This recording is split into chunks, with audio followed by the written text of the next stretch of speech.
Some call it paradise. All of us call it home, St. Lucie County. But look beyond the beautiful beaches, prolific construction, and rich history, and you'll find trouble in paradise. Trouble that many people don't want to talk about.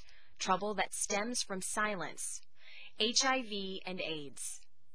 The first case of AIDS was a little over 20 years ago in St. Lucie County, and since then there have been nearly 1,000 deaths as a result of this disease. Okay, I found out about my diagnosis in February of 1999. I started cussing, hitting the walls.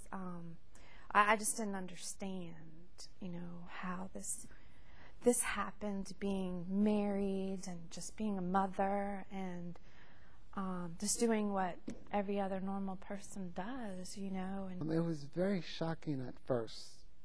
Because I always had that attitude that it wouldn't be me that was infected.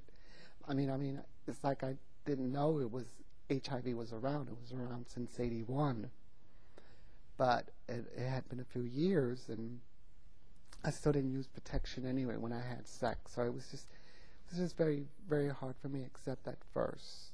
It can happen to you, and I just don't want to see the young people out there making that mistake. Because for a long time, we thought it was a white man's disease. But I know that I'm black, and I know I'm not gay, so you better take heed on what's going on in the neighborhood now. In St. Lucie County in 2005, an average of 1 person per week was newly diagnosed with HIV.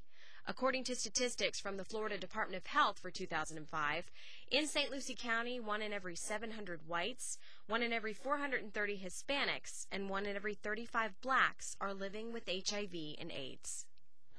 We have information that says that it's affecting the African American community, but in affecting that community, it affects all of us as a community, because if we don't take care of this, it's a social issue. It's a financial issue regarding our community life and vibrancy, and it's also a spiritual issue that we need to address as quickly as possible. We want to oftentimes think it's happening to everyone else or people outside of our particular environment. But the fact is, it's happening a lot in churches. It's happening a lot with the people that are in the churches. And so we can't keep our head in the sand. We have to do something that's going to work as a community to provide something that's positive to help people. It's very important that we talk about it, and there's not a regular gathering any place like it is in the local church. Each Sunday, sometimes during the week, there is an audience that need to be informed about the seriousness of AIDS. Certainly HIV and AIDS impact adults in our area, but the disease also has a profound effect on some of our community's youngest members. I reviewed a case at the health department. It was a 13-year-old girl, pregnant, but also infected with HIV. A 13-year-old girl should not have to die because we as a community have failed her by providing the necessary information to keep her safe. We were asking the church congregation as to what various ways are there to get into a gang. And we had one little girl approached us, and she, raised her hand. She said, well, you get sexed in, but I heard that you have to have unprotected sex with somebody who is HIV positive. And at that point, the entire church just went quiet because she was 11 years old. And she knew this. We didn't even know that. It wasn't until after that that we, got more interested in the topic ourselves and found that there have been substantiated cases of that actually happening in our city. It's something we must confront. It's something we've got to be able to do. We have children who are being impacted by the illness and the death of loved ones and family members throughout our community. This is something that, as a whole community, I believe we've got to come together. We must be able to find solution strategies from the young to the elderly. Experts agree the biggest weapon against the disease is education. That begins with knowing how HIV and AIDS are transmitted, and more importantly, how it can be prevented.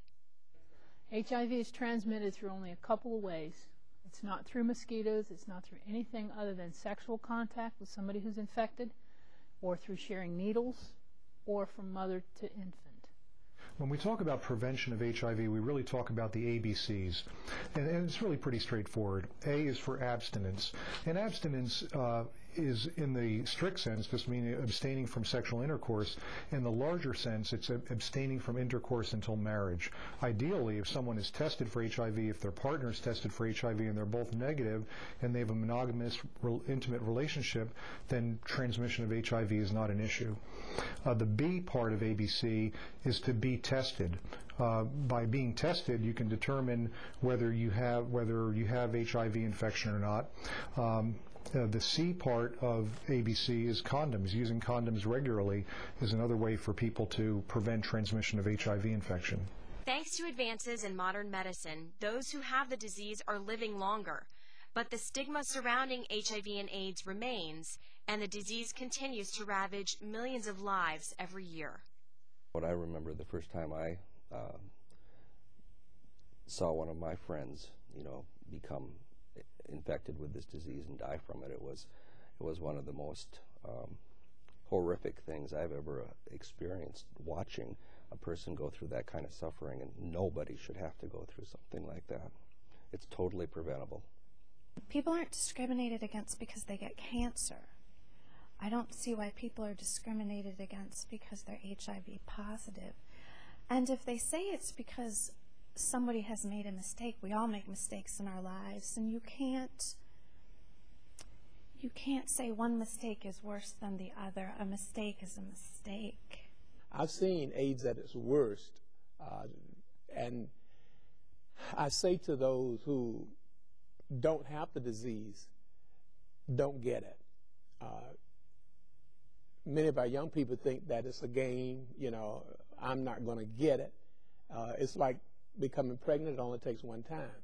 I would have been more careful because, like I say, I thought this thing didn't even pertain to me. But if I had known the numbers, if I had known the educational tools and stuff that was out here, I probably wouldn't be infected right now. If you would like more information on HIV and AIDS in St. Lucie County, or to find out where to go to get tested, please call 772-462-3848 or visit the St. Lucie County Health Department website.